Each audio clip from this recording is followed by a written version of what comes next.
a co-founding director of Sister Midnight, a community co-op based in Catford, South London, who are opening a music venue later this year. Lenny also works as a cooperative practitioner and community asset developer, supporting others to utilize legal structures, fundraising methods, and ways of working that empower communities to play an active role in the ownership of their local infrastructure.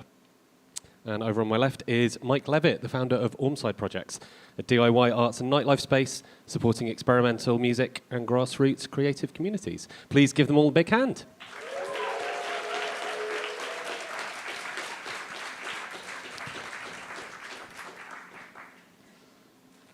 So conversations about the politics of nightlife can often feel a little technical, get bogged down in the minutiae of legislation, planning, knotty questions around money, power, property, and physical space.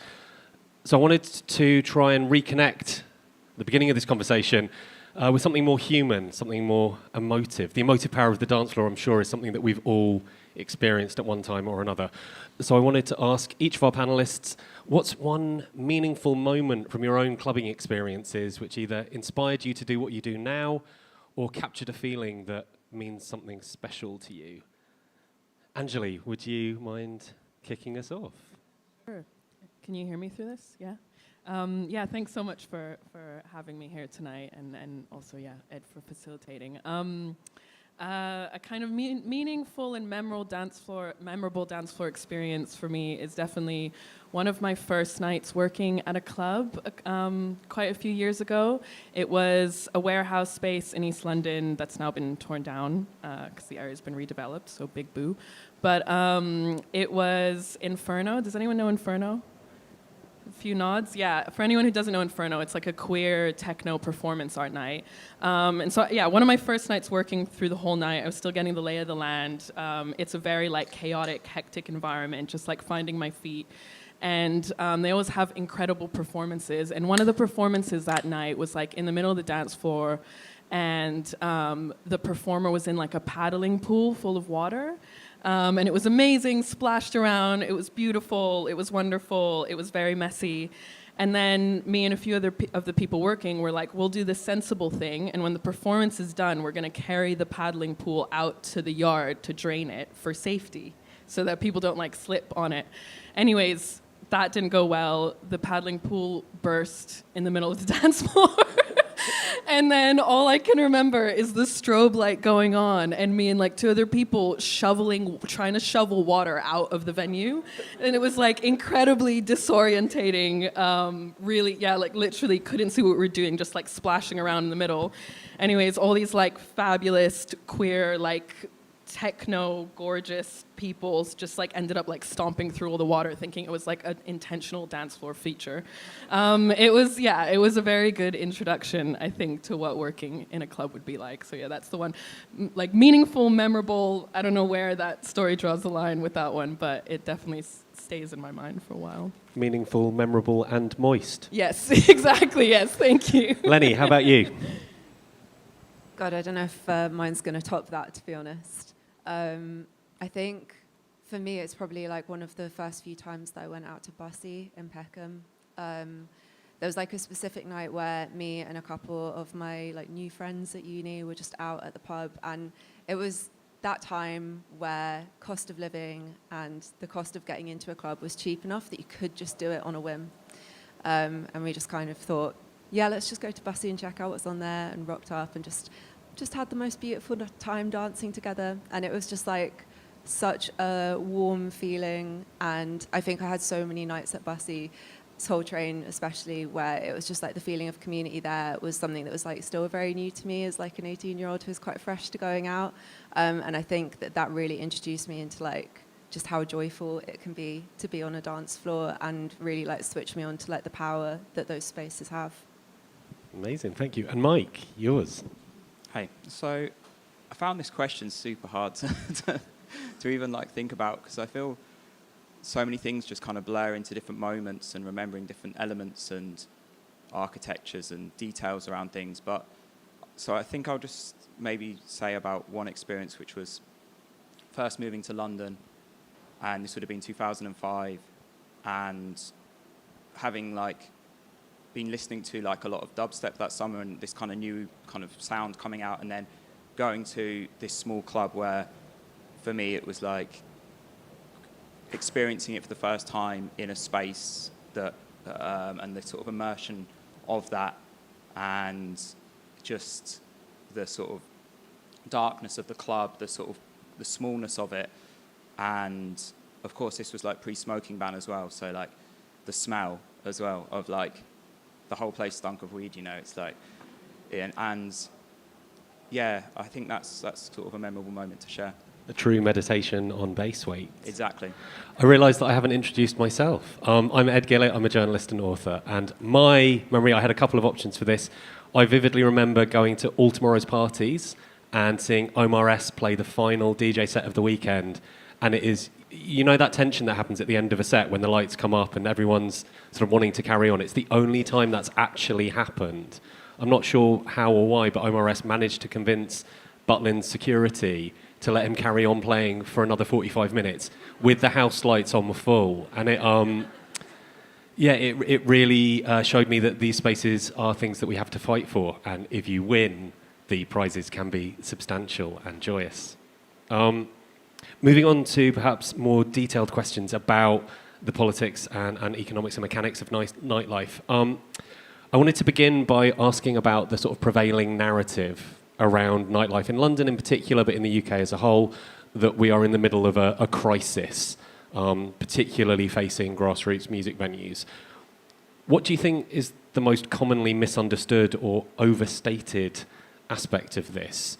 How do we talk honestly about the risks that venues face without catastrophizing? Mike, maybe would you start us off? So I guess like an important thing to think about is we're talking about an ecosystem, so it's every element of it, and how these elements need to be balanced for things to thrive. And so I guess when we talk about like crisis, I think it's more just shifts in how that ecosystem works really, and if there's so many elements that kind of can change within that, but I think it's then the sort of job of the community and spaces to kind of then just adapt to those different changes, I guess. Was there something, in terms of like a very specific thing, I don't know if we want to talk about that now? Or? Yeah, I mean, feel free to. I mean, one thing, for example, might be in terms of like risk factor, for example, and the points in which a venue's like like a grassroots promoter or for example, their break-even point in relation to like the artist they're paying, the venue they're renting, the model in which that kind of fits in, is so slim, and it's like, yeah, where those kind of risks fall, and essentially trying to mitigate risk and share risk within the whole ecosystem rather than having it all fall, or it largely fall in certain places, I think is a key thing. Thanks, yeah, not having one point of failure. Lenny, did you want to jump in on that? Yeah, I think that the crisis is very real. I don't think that we should shy away from that, but I also think that what we're not doing perhaps quite a good enough job of is sharing all the incredible stories of like amazing venues up and down the country that are prevailing in the face of that, and new things that are opening up, and like that feels kind of miraculous at a time like this when it is so hard for venues to survive. So like I don't think that we need to stop talking about the very real crisis that is happening, but we should also be celebrating some of the wins that are coming out of grassroots work. Yeah, I feel like 2025, I don't know if anyone else felt this, was the first year in a very long time where it felt like there were as many exciting venue openings as tragic closures. Anjali, we've spoken about this very issue before. I'm sure you've got lots to add as well. Yeah, for sure. I think I would agree with you in that like there are so many challenges that I'm sure we're all of us in this room are aware of in terms of like what people in the grassroots, nightlife sector face, and that is really important to talk about. That's really important to bring light to. But often I find in these prevailing discussions. I do also find a lot of like worker voices missing and worker stories missing in these dominant narratives. You know, whenever a venue shuts, it's like a whole lot of people who lose out on jobs. And when I say workers, I'm not just talking about venue operators or DJs or promoters. I'm also talking about like bar staff and cleaners and security and welfare workers. And often, you know, it's these people who are sustaining these spaces, these people who are really bringing them to light kind of behind the scene. And I do think that their voices kind of get lost in a lot of these discussions. And I think that they have a real acute understanding of the challenges that grassroots nightlife is facing. So I think, yeah, when we talk about the crisis, when we talk about these challenges, I think I'd also like to see a lot of inclusion, more inclusion of the kind of like breadth of all of the different roles that happen in nightlife. Mike, you mentioned a point about risk earlier, and I just wanted to maybe tie that into some of the stuff we're discussing here. What are the practical day-to-day steps that venues and operators can take to mitigate some of those risks? And what are things that we as fans, as dancers, as music lovers can do to make it easier for venues and operators to make the sums add up? So I guess there's, from a venue side, like traditionally, well, thinking back to maybe some of the first times I would have played in some venues, like there was no rent for the venue, and I was paid a percentage of the bar. Like I can't think of anywhere that operates that would, what we'd call a club now or a music venue, operate with that model. And I think that just shows the shifting thing in drink sales being the predominant factor.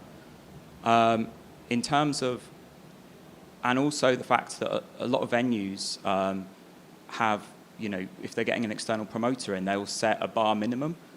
And, you know, this is like, that really emphasizes this is the primary source of income for these spaces. And I think that, you know, like, just look at like alcohol industries like across the world right now, you know, like alcohol is a declining like business, you know, and shifting away from that and actually is, you know, it's really key, I think. So, yeah, supporting versions of nightlife that are not rooted in alcohol sales. Exactly, and really, you know, the way in which the landscape has changed and why people go to venues in what these sort of, what drives people there has changed as well. And them becoming much more focused on very specific things like the music itself rather than anything else. So yeah, I don't know, like in terms of, sorry, what was the actual? You know, it was about how people can help mitigate risk. So in terms of mitigating risk, from an audience perspective, there's quite a lot of different things. You know, for example, like pre-buying tickets gives you know, this is like a big factor, which is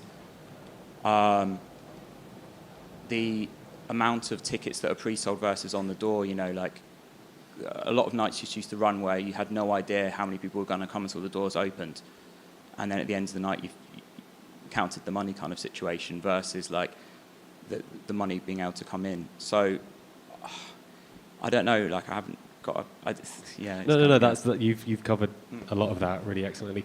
Lenny, obviously you are about to open a new venue. How do you hope that your community and customers will help you keep it afloat? What would you ideally like to see them doing when they come through the doors? I think that what you've touched on about like the business model of venues being so rooted in alcohol is such a big problem for us. Like younger people are drinking less, as you say, alcohol sales are declining.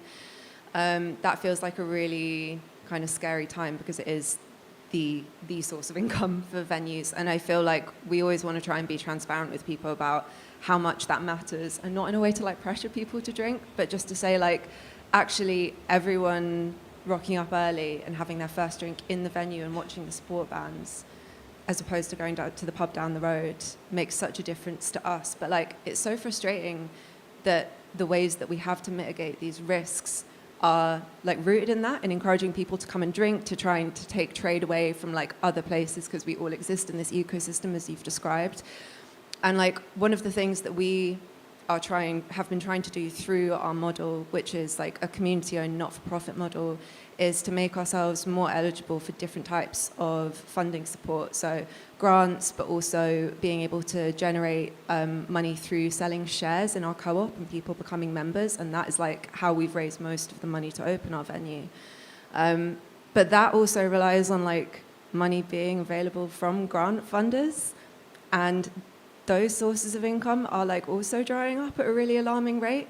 So I feel like we're getting closer and closer to a point where like the whole model of how the industry is working, how grassroots venues are running, is going to have to shift a lot. And I think there's some really good work being done around this. Like Music Venue Trust have been campaigning for a really long time for the grassroots levy, where shows at stadiums and arenas have like £1 added to each ticket, and that goes into a pot that gets redistributed at grassroots level. And things like that are just so important because there is so much money in this industry, but at the grassroots, we're just not seeing it. And it is like a really, really fragile balance right now. So I think that change kind of needs to come top down. I think venues are doing as much as we all can to mitigate risks, and audience members are doing as much as they can to show up and be part of those spaces. But money's tight for everyone, and we just need more to come down from the top. Agreed. Anjali, your views? Yeah, I would really, the kind of like wealth redistribution model from Music Venue Trust is, I think one of the most incredible things that I've heard of lately, and it's really exciting. And also just kind of what you also said about like buying tickets in advance. Also as like a promoter, I've had a couple friends over the past few weeks actually that have had to cancel their nights a week or 2 weeks out. And, there's nothing to say they might have sold enough tickets on the day, but often with grassroots promoters, they're shouldering a huge financial risk that they just can't take if they haven't sold enough tickets a couple days before. So, that's quite a big one. But also, I just wanted to also talk about kind of in terms of like mitigating risk for venues and also like party organizers. There's been some like really incredible grassroots networks of like venue operators that I know like we're both a part of, and also other networks of like grassroots workers that are coming together to share information and just like share all of that peer intelligence that really exists. And some really incredible things have come out of that, including just things around like financial transparency, around fees. And I feel like the more information people share, the more people are equipped to kind of navigate all of these challenges that are happening.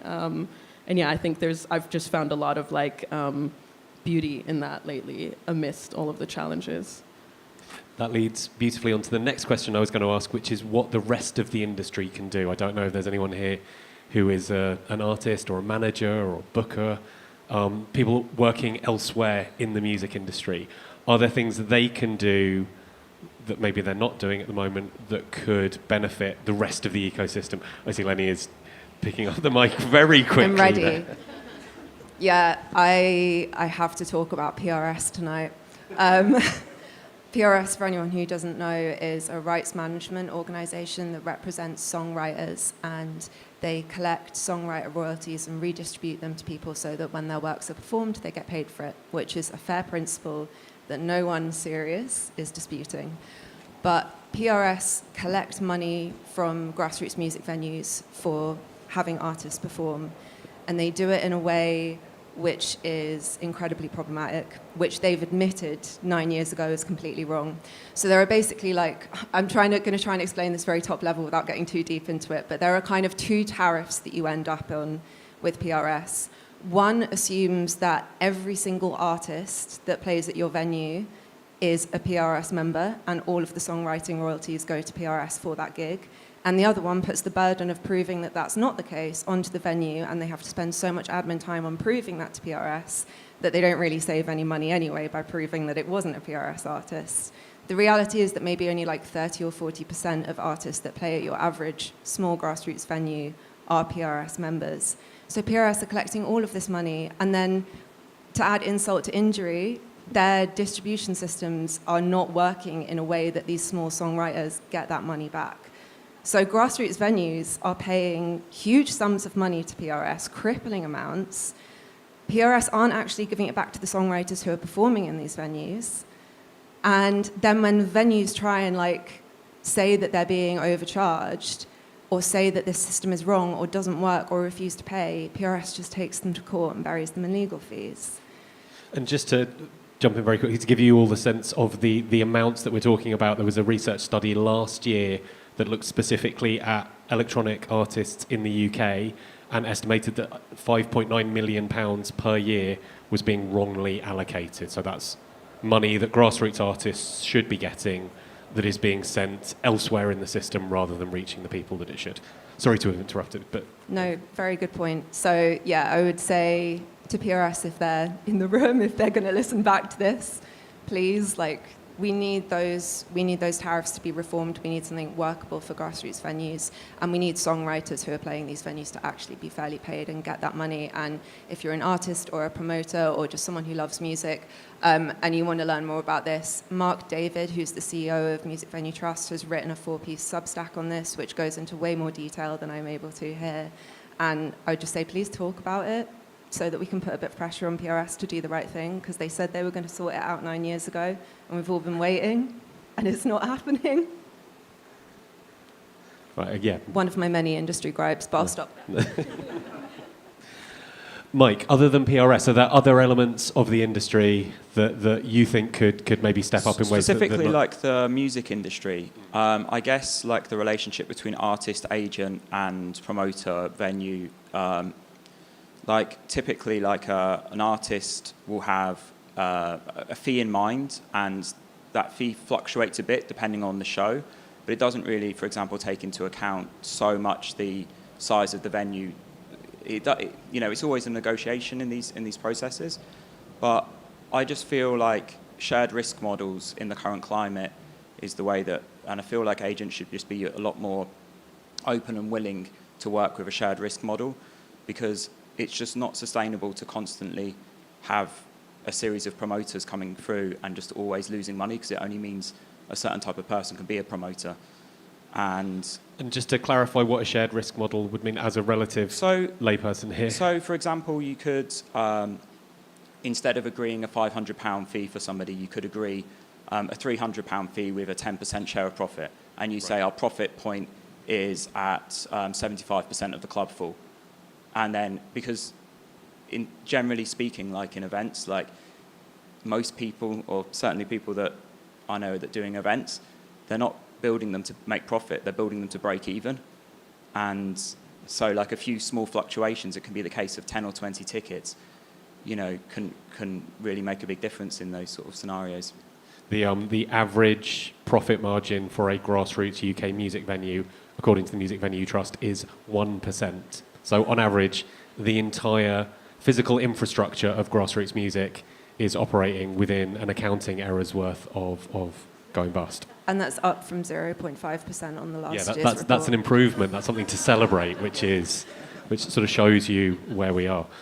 Anjali, any thoughts on the responsibilities or opportunities for the rest of the music industry? Yeah, absolutely. I would just back what both of you were saying about like shouting about the issues at hand, and also in terms of, because one of the groups you mentioned was like artists as well and what artists can do. I would also just back that artists are also workers, and kind of getting involved in worker organizing, again, like talking about financial transparencies and fees, including with venues and promoters more openly, as well as with each other, I think can really like strengthen the wider workforce as well, because a lot of people work quite independently, work in silos, and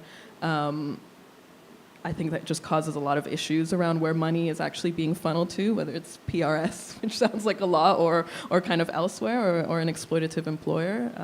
Yeah, I can't remember the exact date, but DJs were admitted to the musicians' union surprisingly late, like well after the millennium. We've spoken quite a lot about the challenges, and to avoid getting too gloomy or catastrophic, I wanted to ask, what should the nightlife industry look like in 5 years' time, and what structural changes do we need to get there? If you could wave a magic wand 5 years into the future, what would you ideally like to see? Lenny, let's start with you.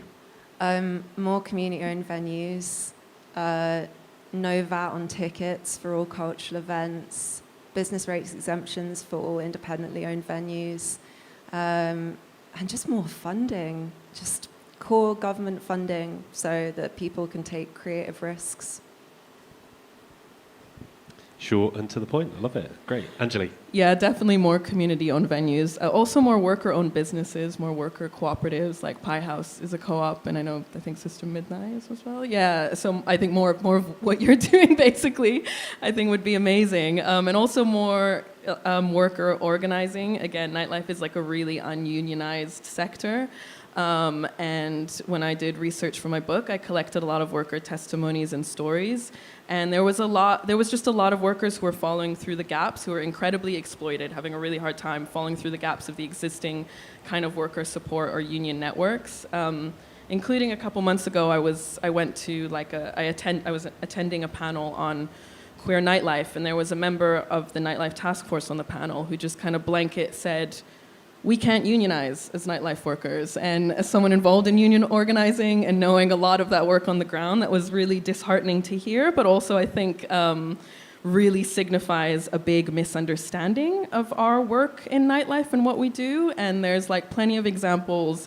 Musicians Union didn't include DJs for a long time, but Equity is doing a lot of incredible work around DJ unionizing. You know, there's like Unite for hospitality workers, Bec2 for technicians, IWGB for like cleaners and other gig economy workers. So I guess unionize. And Mike, if you could have one wish granted for the next 5 years, I what would it be? I don't think there's one. But I don't know, I guess like, you know, having proper stakeholders and like, you know, being able for people to get long leases, whether that's like with negotiations with landlords or like actually being able to, you know, not just be, you know, to actually put proper roots and have long-lasting infrastructure would be really key. And again, you know, like maybe for the government to recognise the importance of the sector and reflects that in, VAT kickbacks and all kinds of other schemes that you see in other industries like film and things like that, to kind of really try and actually say, well, this is one of, you know, the UK's biggest, you know, cultural exports, even if it's diluted through other means. This is where a lot of this stuff is developed. And I mean, maybe that's enough for now. You raise a great point about sort of institutions, local authorities, funders, central government. It feels to me like over the last few years there has been more engagement from those kind of decision makers in the value of grassroots nightlife. Is there more that they could be doing? What could they be doing that would make a meaningful difference in the present? I mean, I think from a local authority perspective, extending business rates relief would be a really great policy. At the moment, a lot of local authorities only give mandatory relief of like an 80% reduction in your business rates bill if you're a charity, which a lot of venues aren't because charities can't sell alcohol, so that gets confusing. But extending that out to like other types of not-for-profit organizations, I think would be so good. But at the same time, that then has to be funded by the local authority, and so many local councils are just so stretched for budget. So I think a lot of it comes back to needing more funding for these kind of measures from central government. It's always cash that ends up being the bottleneck here. Angeli, did you have any thoughts on the role of local authorities? I was going to speak more to funding than local authorities, but yeah, I think over the past few years with this renewed interest in nightlife, and I do a lot of work around queer nightlife as well, specifically, there's been way more visibility than there might have been, especially in institutions and cultural institutions than before, which on the one hand can be good, but I think there's also a bit of a double-edged sword, because often what I'm seeing how these partnerships or relationships often work is that they're kind of like one-off funding to do a night, and they can be a little bit extractive in terms of like you might get a lot of visibility and the institution might get to like report great diversity in terms of their audiences if they've booked like a queer POC for one night, but after that one night a lot of the people who are putting on these events kind of go back to being pretty precarious workers bumping around venues. And so I think there's a real difference between like one-off like short-term investments and thinking about how you actually sustain these scenes on a longer-term basis, and what these institutions or organizations with money and resource, how they can actually contribute to community wealth building rather than just kind of like momentary visibility. So I'm thinking more just like infrastructural support. I mean, we were talking earlier about like spaces opening up to free or Did that go off? Oh no, back. To use equipment, or again, we spoke about like core funding for organizations, you know, like unrestricted funding, where it's not just like, oh, you have to deliver this project in a time frame. It's like, this is money where you actually have a say over what you want to do with it. And on top of that, I guess in terms of like local authorities, my job while I was writing this book about nightlife was actually in citizens' assemblies. So I was working on a citizens' assembly in the west of England, which, if anyone hasn't heard of them, it's just kind of a way of making policy decisions that puts power back into the hands of people. Anyone can make those decisions, basically, rather than decision makers or policy makers. And I think there's a lot of power in people making decisions for themselves. So I think I'd like to see a lot more distributed decision making happening, hopefully. Yeah. Amazing, thank you so much. Mike, any final thoughts on the role of kind of external decision makers?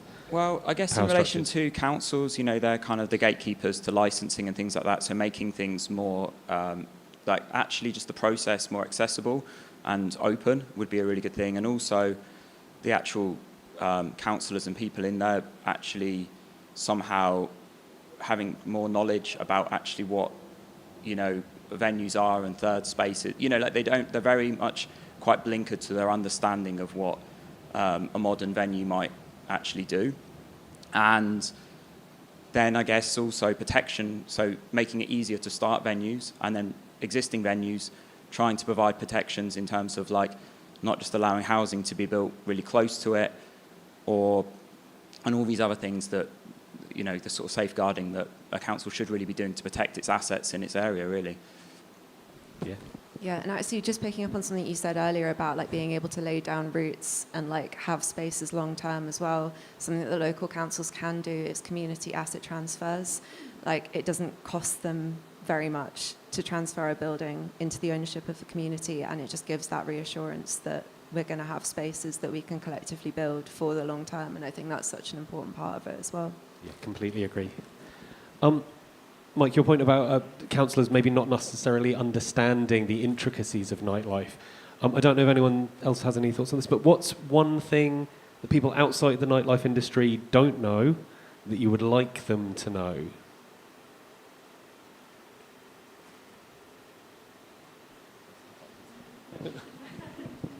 I mean, I feel like we've kind of already covered it, but I think just like how much we rely on the bar spend, how much that means. And then I guess the other thing would be like understanding how restrictive licenses can be and how licensing law works. Because like none of us got into this lane of work to stop people from having a good time. It's like the opposite of what we're trying to do. But sometimes the requirements that you have in licensing are just such a huge burden that you have to fulfill. It's a legal requirement.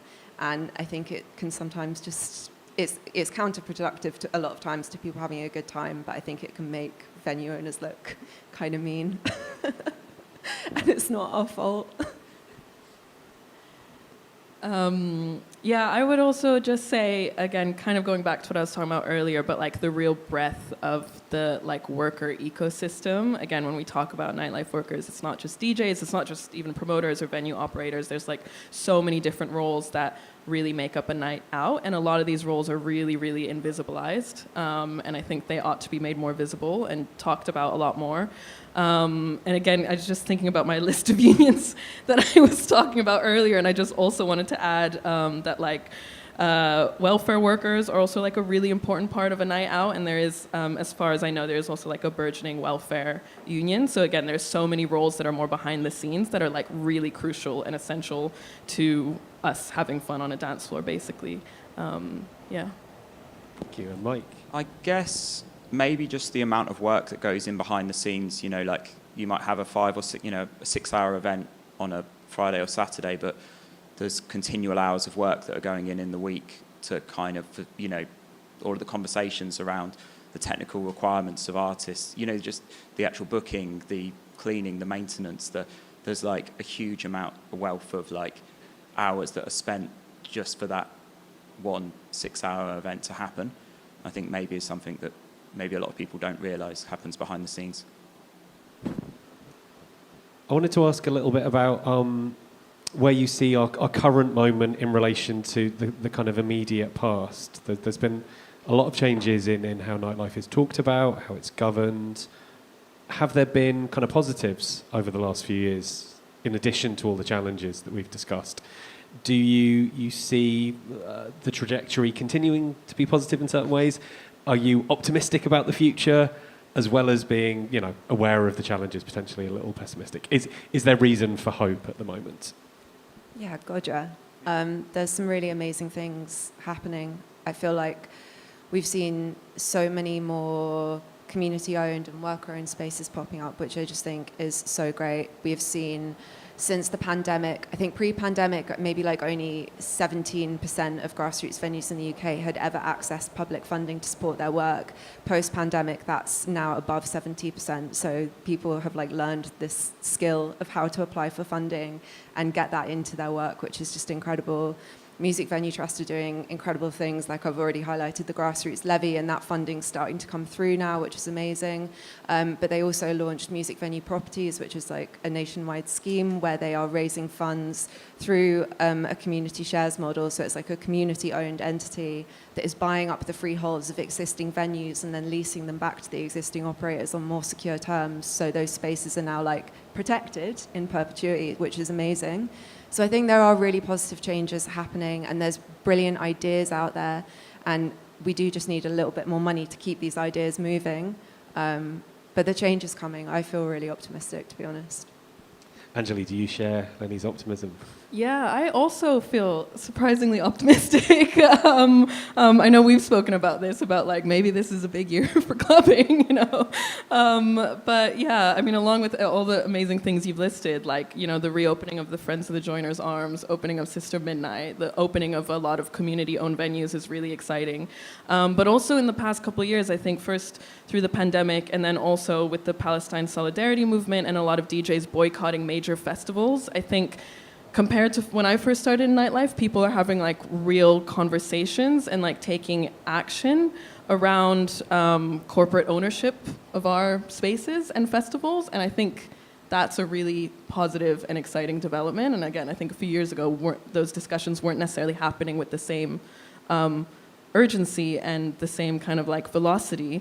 And there's been a bunch of other exciting developments, like I'm going to plug GEL, which is a grassroots ticketing platform. I know a few of the people, Ben and others who started it, are here tonight. It's a grassroots ticketing and events listing platform, again, like an alternative to the ones that we tend to rely on. And so, yeah, people building actual like grassroots-owned infrastructure, as well as like, is just, I think, a super exciting development. I think people actually like taking agency over the things that we rely on and being like, we can actually do this ourselves is really cool. And Mike, any causes for optimism from you? No, definitely. I think there's loads of venues, new venues that have opened. There's new opportunities. I think, with the dropout in some of central London now, there's opportunities that might come up for spaces to move back into place. I think there's a lot of very positive things, but I would say that the fact that it feels like there's a lot more independent venues connected now than there was. And that can only just mean that things are going to, that we can support each other. And, for example, like the ticketing platform, or whether it's like taking control of like, other sort of areas of extractive wealth from the community and just trying to put those in our own hands, I think is actually like one of the key things that we should be trying to push for and are. Amazing. I'm going to chuck one in as well. I don't know if anyone else has experienced this, but I just think crowds seem nicer at the moment. I definitely went through a few years of my own personal clubbing kind of history where I didn't always feel entirely at home at dance floors, or it felt like the vibe had shifted slightly. Everyone seems really ecstatic to be out at the moment. That's just one thing that I've noticed in the last 12 to 24 months. Can I just add one more thing? Yeah. Sorry. I know we've been talking a lot about like the formal nightlife sector, but I also just feel really hopeful and excited by the ongoing rave scene. I feel like people are throwing the best parties at the moment in the wildest locations, and I think there's a lot of overlap between the formal nightlife work scene, and a lot of people are running these more DIY events as well, but I think that's very much alive and thriving. I mean, one of my first gigs this year was in like a World War II bunker underneath Hampstead Heath. And so people are still doing that stuff. They're still kind of like breaking in and making these spaces. And again, going off on your point about dance floors feeling kinder and safer, you know, this was a squat rave that had like welfare staff and, you know, like water everywhere and like you were really looked after and food and, you know, like all of that kind of stuff. So I feel like people are going the extra mile outside of the more formal nightlife scene as well. That informal angle leads me on to another question that I really wanted to ask about each of your kind of starting points. What kind of inspired you to get started, either like organising venues or running parties? And were there other venues or spaces or events that acted as a bit of a template, something that you want to emulate in the future? Maybe that might be a free party or a squat party or something outside of the traditional nightlife industry. In terms of what got me started on all this, I was making a lot of art about the fact that I was really sad that we didn't have as many clubs as we used to. And the more that I like learned about how many venues had closed over the last like 20, 30 years in the UK, the angrier and more bitter I got. And then the venue that I was volunteering at told me that they were going to close. And I was just like, I can't take this, not another one. So I ended up just taking on the lease to that space and keeping it running. And that was like the first Sister Midnight. So yeah, I'm operating from a place of injustice. I feel like when I first got started, I was also like, there's a, you know, long-standing current and like contemporary and also historical relationship between queer communities and nightlife. And I say this also because like in the research for my book, when I was reading about like queer histories and queer stories, even ones that had nothing to do with nightlife, the club always made an appearance. And it was just always has been this really important kind of community space for people to connect, for people to make art outside of institutions that might be more hostile towards them, and also to work and to make and find work for each other. So I think, you know, I first got involved in nightlife because I was really motivated by that kind of community aspect and how people were kind of supporting each other in a lot of ways, in many like material but also emotional, spiritual ways in these spaces, and that kind of like drove me to want to participate in them a lot more actively by kind of like throwing nights like I do with friends. Again, Esme's here. I run a night called The List with Esme. But yeah, so I think it was kind of that like community aspect that really motivated me.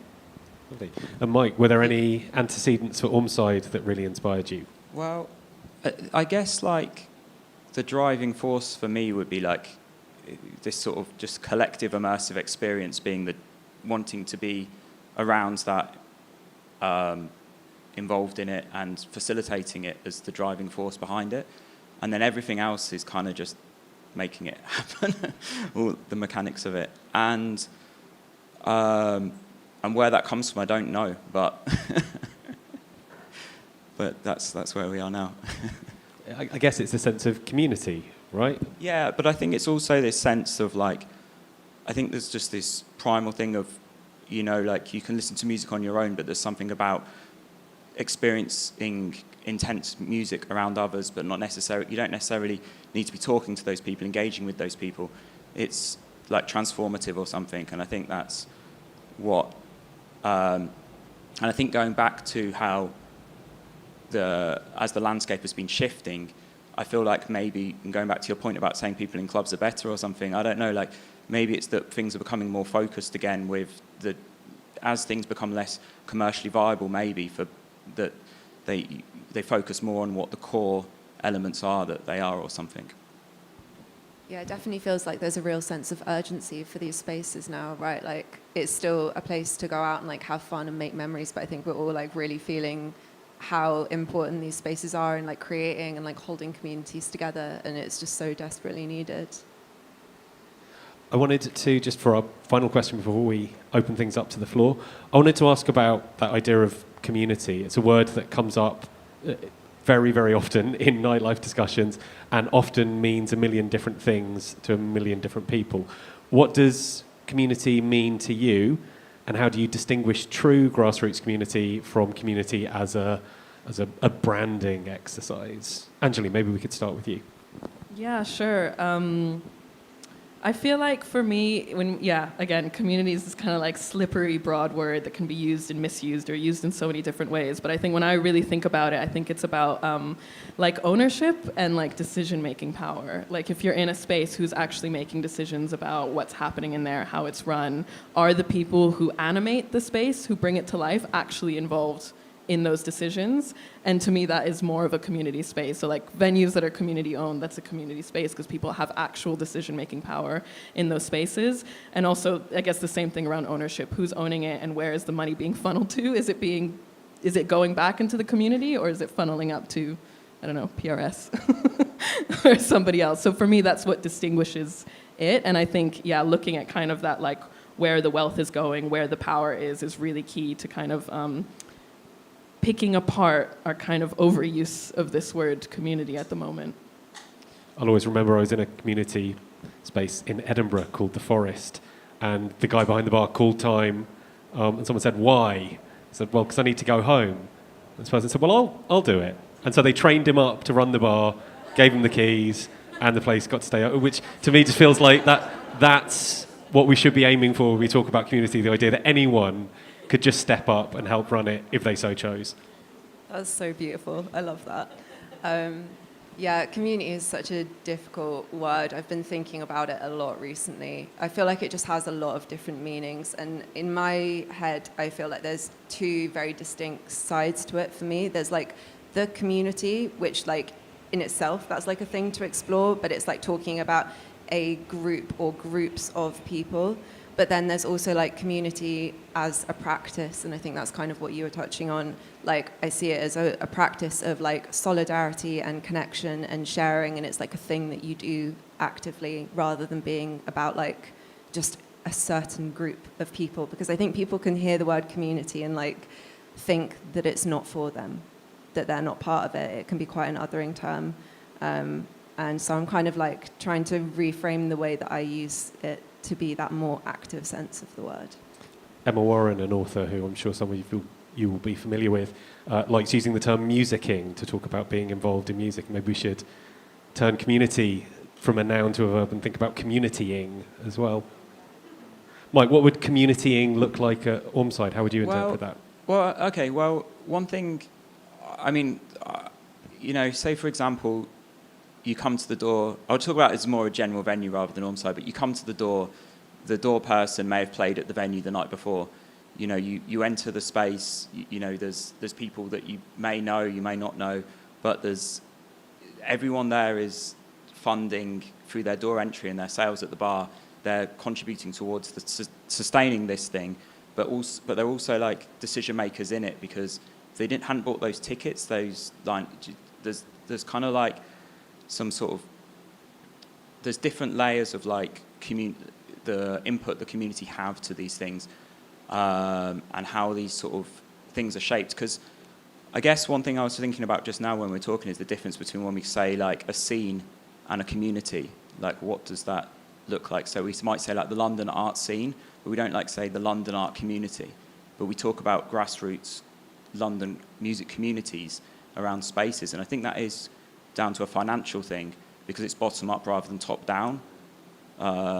Maybe is, I don't know, more thought on that, I'm not sure. The community creates itself. Exactly. The scene is created by others.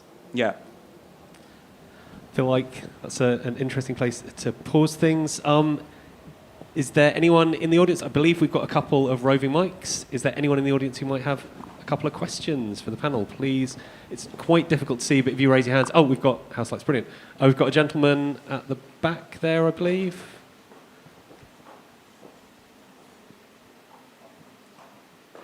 Hello? Oh, hi. Yeah, thanks for the talk. It's really interesting. I just want to ask Ed, you a question. I know you've spoken about the way that negative press around dance music and nightlife has the actual effect of kind of accelerating or contributing to that sort of sense of decline. And I was wondering what you might think of as a sort of a counter to that. Do we need our own sort of positive fake it till you make it sort of spin, or how do we confront that? I think it's less about faking it until you make it and celebrating the fact that regardless of all the challenges that we've heard about and that I think we're all broadly aware of if we follow news around grassroots nightlife.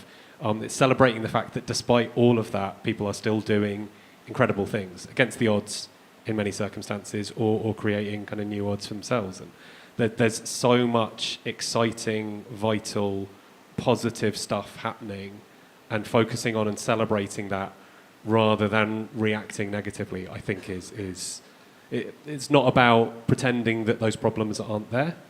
It's about being realistic about the balance between them and the fact that exceptional stuff continues to happen despite them. Does anyone else have any questions? Got a lady down the front here.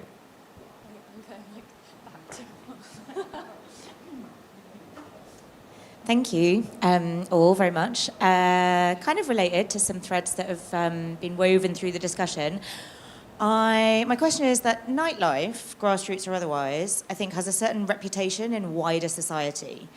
And for lots of people, it's an unknown thing, and it's therefore a bit scary, and it's dark, and etc. And therefore kind of something to be like minimized or controlled, and maybe that's one of the reasons why we have to fight so hard for like more mainstream funding. You know, people associate it with like illegal things and dangerous things, and you know, it being kind of hedonism rather than for lots of people like a real necessity or a safe space or etc. Do you think it would help to try and shift that narrative? And if so, do you have ideas about how we might do that? Angeli, I feel like Club Commons deals with some of those questions, so maybe you'd be the best person to answer that. I might have a little creak. I don't know if you want to. Yeah, I mean, I think it's definitely important that we shift that narrative, but I think the only way that we can do that is by inviting people in. And as you've kind of highlighted, it can be sometimes quite hard to get someone over that barrier when they've got a certain image of their mind. I think there's a lot of really great grassroots operators who are doing a really good job at like talking about nightlife in different terms, and like we're getting more of a platform for that now, and that is great. But I also think that just having more spaces in people's local areas so they can see what's happening in real proximity, it kind of like forces you, I guess, into a bit more of a conversation about it, even if that conversation is just like, last night the music was really loud and it kept me up until 2 a.m. and my baby was screaming and that was really annoying. Like, just forcing those kind of interactions and getting people to know what's going on in their local area, I think will start to build the relationships a bit better. So it's a hard job, and I don't know how you like encourage someone to come into a space when they're like hesitant, but there are ways that people are doing it by creating, you know, a variety of different kind of events that people can come to, and like music venues are starting to open up more in the day, and that kind of changes the perception of them being just these nighttime only spaces for hedonism and danger. Like, they're cafes now as well, and co-working spaces, and I think that's starting to break down those barriers a little bit. Saunas. Yeah, I would also back bringing people into the night, but I think I will also just like share a really quick story from my book club Commons. I spoke to someone who was running a black lesbian sound system called Systematic, and they started in the mid-1980s, and they're still throwing parties today. But in the mid-1980s, they used to run parties at the South London Women's Centre, so not really in commercial clubs, but in like kind of community centres. Again, those are kind of a lot harder to access today. And alongside their parties, which would be from like 9 p.m. to 9 a.m., they would also have like a creche, so that like women could bring their babies to be looked after by qualified childcare workers in a soundproof room. And I just think that's like such an act of care, like collective care, that really challenges all these ideas of nightlife being like dangerous and seedy. And again, this was happening in the 80s. This stuff isn't new at all. So I wonder how new this narrative is. And I think also, again, talking about that close relationship between queer communities and nightlife, I think it's really dangerous to often make these assumptions that that this is like inherently seedy. And I think there's a much more of a historical background to that perspective on nightlife. There's also like a flip side that I feel like I haven't like fully articulated in my head, but maybe I'll try and like get it out. But there's also like, I don't think necessarily we need or should be striving to like over sanitize our nightlife spaces. I think Maybe some of them are a little bit grubby. Maybe some of them are a little bit seedy. Maybe we love them for that. And like, I'm not advocating for dangerous nightlife at all. I think there's a lot to be said about how we improve like our safety on a night out. But I don't know, there's something there that I haven't quite, like a thought that I haven't formed in my head in response to your answer. That's something about not being a little bit hesitant to over-sanitize, being like, we're all bright in the daylight, look at everything that we do, we're clean, you know, like good members of society. Maybe we need to challenge what a good member of society is. It's not just that nightlife has to prove itself as culture, it's that we need to expand our understandings of culture to include things that are grubby or seedy. Yes, thank you for articulating so neatly what was in my mind. Mike, any thoughts in response to the question? Yeah, I guess like just having a full spectrum of all types of different spaces is obviously the answer to this. It's like, having spaces that do, convey things that maybe licensing authorities think are negative. Like these spaces are important, and as long as they're being run well by good faith operators, I think like they should exist, and they should be protected as well. But the thing is that just having that whole spectrum of different spaces, I think, is just the key, and the more of them and more specialist. The other thing I wanted to mention in relation to parenthood and raving, I went to a sober daytime rave recently called Club Soft. I know there's at least one person who's a resident DJ there in the audience. And Mina, the founder, because it's a sober party, because it's a daytime party, got her mum and dad to do the door, which is just a beautiful little way to bring people who might normally not feel welcome in a club space. So I think as we are forced to reckon with the threats facing traditional forms of nightlife, imagine other opportunities, other pathways for it that inherently opens things up and creates perhaps some of these connections to forms of culture that might not necessarily have been obvious even a few years ago. Any other questions from the audience? Can I add one more quick thing on that? Yeah, and just again to go back, when I started looking into like nightlife scenes from like 40, 50 years ago, again, a lot of these things, these like new intergenerational spaces, they're not new at all. And that's not to say that they're wrong. I think it's amazing, but I think there's a renewed interest in these kind of like intergenerational, more caring club spaces that I think is like especially exciting and hopeful. So yeah. We had a couple of questions in the middle here. Hi, thank you. I've had a very interesting evening so far. I was just wondering, what do you think the role of the minimum bar spend should be in the relationship between a promoter and a venue? Hey. Mike, yeah, you might be the...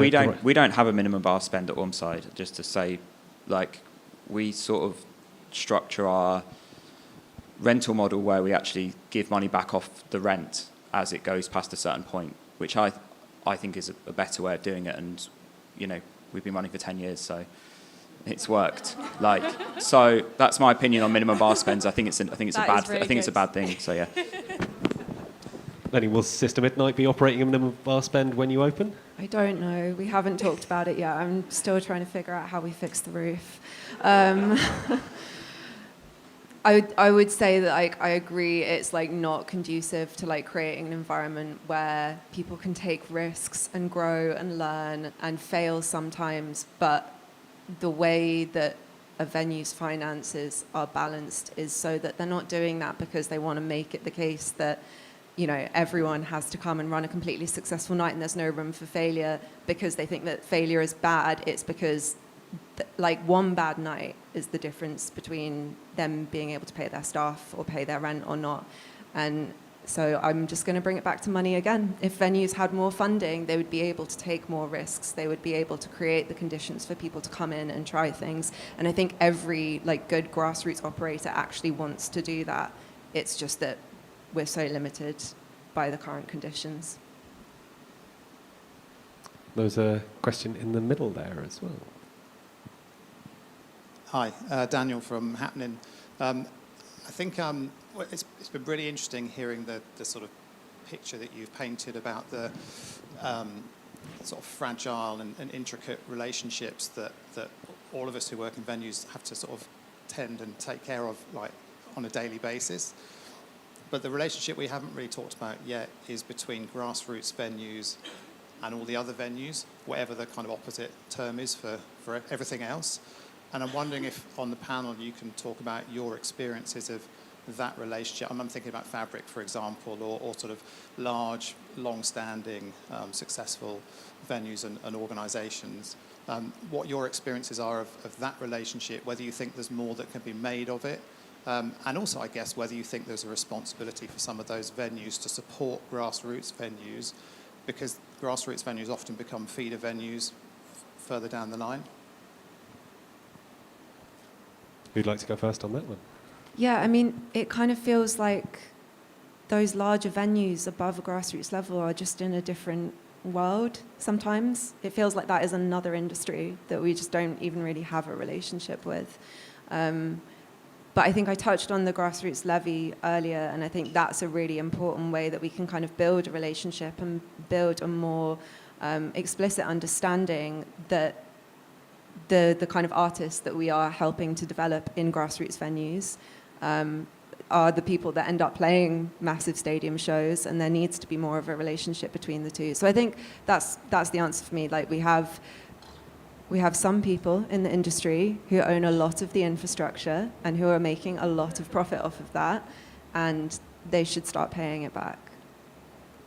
And just to go into the grassroots levy, I don't know if anyone else has seen, but some more details of exactly how that's going to function coming through, and they're really interesting. So one of the things that Liveline, which is the recipient of that levy money, is doing, they've set up basically an insurance program for promoters and in-house promoters in venues, where if you want to run a tour or a show, you can apply to Liveline, and they will guarantee 80% of any losses. So if you don't make your money back, 80% of that will be covered by the fund. If you break even or make a profit, you keep all of that. So it's essentially sort of keeping that money in reserve, using it to provide a sort of a safety net for people to take the sort of risks that you're talking about. Yeah, I was also going to bring up the music levy, but also I think, like, again, the more that, grassroots networks do stuff like this and kind of like cultivate a collective voice, hopefully that can put enough pressure on these bigger venues. Again, because I agree, it feels kind of like they're in a separate league of their own almost, but I think the more that these networks are cultivated between venues and also between workers, maybe more initiatives like the Music Levy Fund could kind of like develop in order to kind of redistribute some of that resource hoarding and also power hoarding and kind of infrastructure to kind of more grassroots scenes. Mike, any thoughts on the relationship with larger venues? Yeah, I guess like I can think of examples where we've had maybe an artist that may have played Drumshed and, say that's 100 times bigger than our venue, right? So it's like, if you imagine, or if there's a lineup, for example, at like a big venue like that with crossover with a night like ours, it's like, even if like 0.1% of audiences are drawn to that, that's half our venue. Do you see what I mean? It's so just the scale of operation between having a small venue and a large one, and how that even reflects to fees. Like, I don't know, I don't think the artist is being paid 100 times more than what we would pay them. Like, and so there's these factors of what, and to draw it back to, for example, the PRS thing we were talking about earlier, do you think, if you do a live gig in London, you're supposed to pay 4.2% of the turnover of that event, not the profit, to PRS? Do you think, Apple Music pay 4% of their turnover to PRS on music plays, or Spotify? They don't pay anything near that. They pay a 0.something%.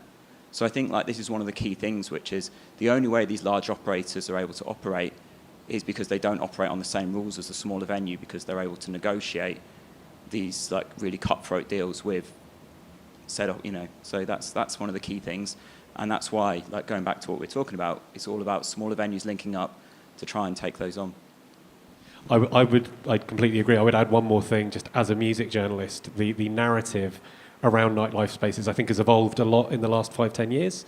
But I do think there's more that people who talk about nightlife publicly could do to distinguish between large commercially owned, commercially operated spaces and grassroots spaces. So to put more of a category distinction between those two models of operating, and to celebrate grassroots spaces far more than corporate ones. I appreciate there are knotty financial obligations involved in all of this, but yeah, I do think there's more me and people like me could do to make that distinction in the discourse. Do we have any other questions? Oh, yep, we've got one in the middle here.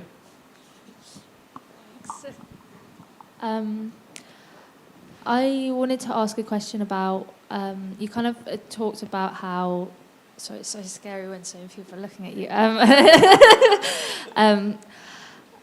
Why do you kind of talked about earlier about how it feels like music and artists are like more important now to the scene, like a little bit. It was touched on the way kind of like events and promoters now, people don't have the money to go out, to just go out, you said, Lenny, like on a whim, and kind of why that has changed, and like why the music and artists are kind of so much more part of like how venues operate and promoters are putting out events, like the residency that Phonox does, for instance, like 4 Fridays at Phonox for like certain artists, and that's like we just booked the Deep Medi one in like June, like that's ages away, but that's obviously fine. But like just wondering why that kind of change has happened within the last, like it does feel like since the pandemic.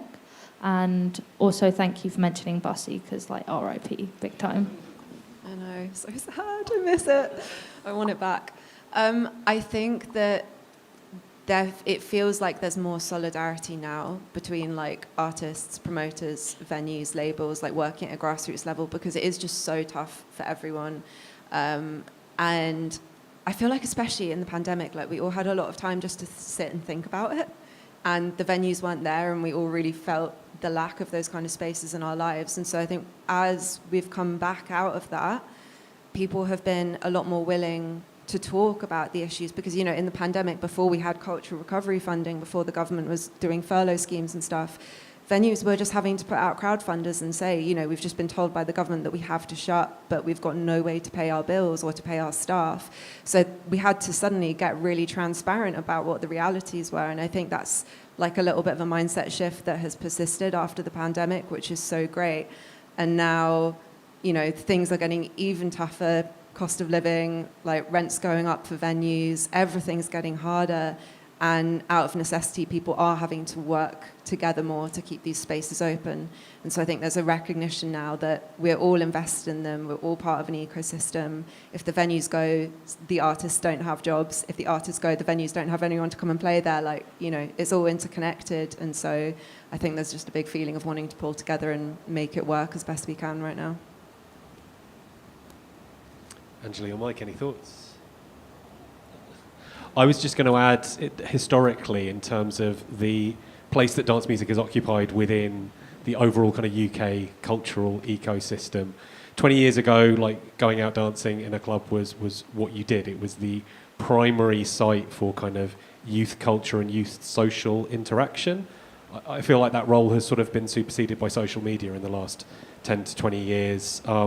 So going out to a club is no longer the default in the way that it was a generation ago, and that has all sorts of economic knock-on effects.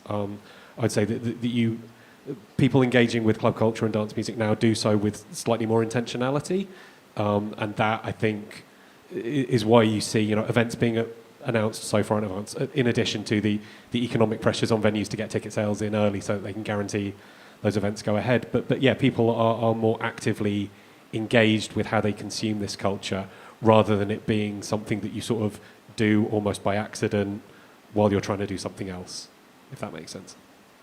Maybe Thank just you. to add on that really quickly, sorry. Also, again, when I was...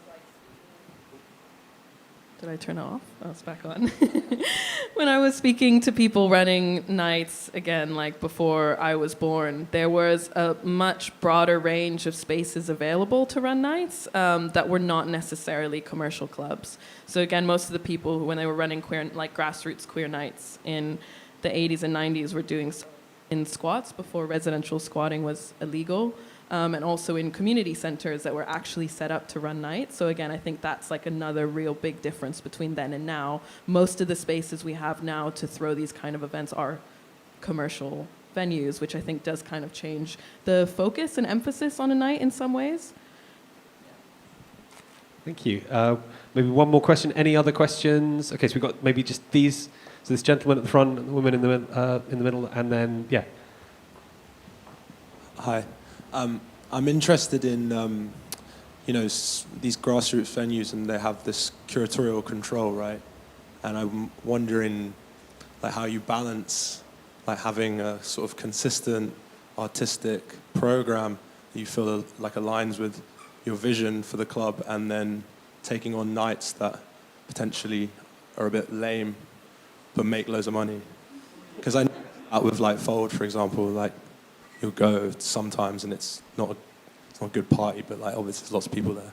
So I'm wondering like how you balance that. The eternal question of how much you decide to sell out. RA's recent article on Corsica's history gives you a really great example as to how they dealt with those sorts of challenges, and they accepted that you needed to take hits on some nights and bring in money on others. I think just exploring that article will shed a lot of light on that, but these guys can definitely tell you a lot more. But it's been done. I mean, yeah, I would just add, when I was a club programmer a few years ago, so doing the booking, we would just need to take every now and then a night that kind of sucked, but that would bring in loads and loads of money, but that would kind of set us up for the rest of the month. And what it meant was that we could run like I work with a collective called Misery that runs like sober club nights for queer people of color, and taking that one night meant that we could take like a massive loss on the next one in order to like support these other kinds of nights. So I don't know if it's good or bad, but it did enable us like to program actually the stuff that we really wanted to program, and we would just kind of like all brace ourselves for those really boring nights. We're like, we're gonna get through this. This is our like token moneymaker. Let's just do it. Tomorrow's gonna be another good one. So yeah. I don't know if it's really an answer, just apart from, that's what we would do. Like, what's the most boring night you've run? So I guess like it's. Sorry, say that again. I just asked what's the most boring night you've run, and was it worth it? I mean, I don't know. I mean, it's boring to me, but someone else would have got a lot from it. This is the thing. So it's like, and this is I think an important thing, which is like having. Like not just being a home to one thing, I think is like a key to a good venue. Having lots of people that all actually call it their home is super important. And I think balancing the program in terms of like when, proposals come through for things or there's opportunities that come along, certain things you just know are going to be complete sellouts from the start and they're going to be oversubscribed. They're too big to be happening in the venue. And then there's a lot of things that really, when they come in, you're sort of like, you've got the best intentions and hope they'll do well, but sometimes they don't work out. And the discrepancy between, it'd be great to be 75% full every night of the week, but the discrepancy between like having oversubscribed shows and then shows at like 25% capacity, and it's just trying to get a balance between, it's just risk management essentially of what things are, and then judging of like, maybe it's not going to make money, but is this a value to said community, to other things? Should we take a risk on this and see how this goes? And I think they're just the sort of conversations that venues are just having all the time when looking at their program. And the more money that was there, the more risks that could be taken, and so on.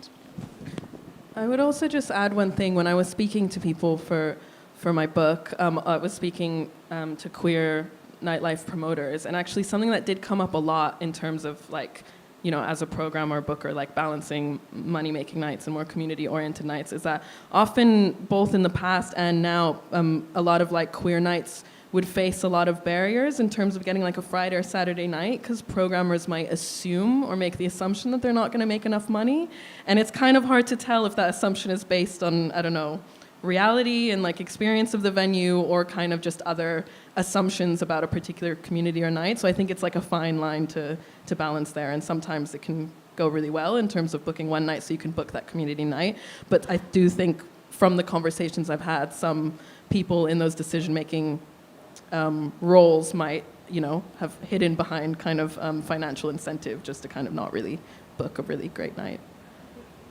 We had one more question just here, and then I think we will need to wrap up. Hi, thanks so much for sharing your thoughts and experiences. It's all super interesting. It might be a bit of a basic question. I know you mentioned the app, but I was wondering, how would you suggest audiences can become more familiar with like new grassroots venues and like new events? How do people become more familiar with new grassroots music venues and new events? Well, there's this great one opening in Lewisham called Sister Midnight, which you should definitely check out. I was also say, again, go on to Gel platform run by Ben, who's just in the front, and a crew of others. It's an events listing platform, and so there's so many incredible events on there and venues that just like week by week are running. I mean, we need to really break the Instagram like as the main platform, because that is how I find out about most things, and it's problematic because it's not a platform that we have any control over. And so the importance of things like Gel and joining mailing lists and things like that, and trying to break away from, large corporate America, basically. Yeah. Yeah, I really back this. For our party that I run with Esme, we rely on mailing lists and WhatsApp to promote the night, and actually moving away from Instagram has been so beneficial for our night. Once we started doing that, actually the night's like sold out. Once we got off Instagram, I mean, we were never on Instagram, but once we like made an intentional decision not to like rely on Instagram to promote, because then the people who engaged were just, there was signing up to a mailing list is slightly more like active than just scrolling on Instagram. So the people who would actually take the effort to sign up were very likely to come. So it made a huge difference to our night. So I hard back mailing lists. And I think it's a responsibility on all of us as music lovers to remain open to new things. Like I'm far less good at this than I should be, but just like going to venues and trying them out in person, even if it's not necessarily something that is going to be great, giving it a risk, and you might uncover something amazing in some small little space round the corner from you that you'd never looked at twice, and you try it and it's actually incredible. I think we're probably going to need to wrap it up there. Thank you so much for being a wonderful audience. I have a couple of thank yous to run through. Firstly, to our wonderful panellists, to KINDRED, to Fabric and the London Museum. Thank you to a number of people who played a vital role in putting tonight's event together. Iona Thomas, Yushi, John Kay, DJ Ojo, Joe Koch, and the whole team at Gut Level. This event's also been supported by the City of London Corporation's Community Infrastructure Levy Neighbourhood Fund and by Arts Council England. So a big thank you to both of those organisations too. And I wanted to let you know about a series of events that KINDRED and London Museum are running over the course of May and June. They're going to be hosting free workshops for 18 to 13-year-olds on music journalism, photographing nightlife, club promotion and label management. You can book free tickets for those directly through the London Museum website. Thank you all again. Please give our panellists a round of applause. We have the room until 9 o'clock, so please stay for a drink. Thank you.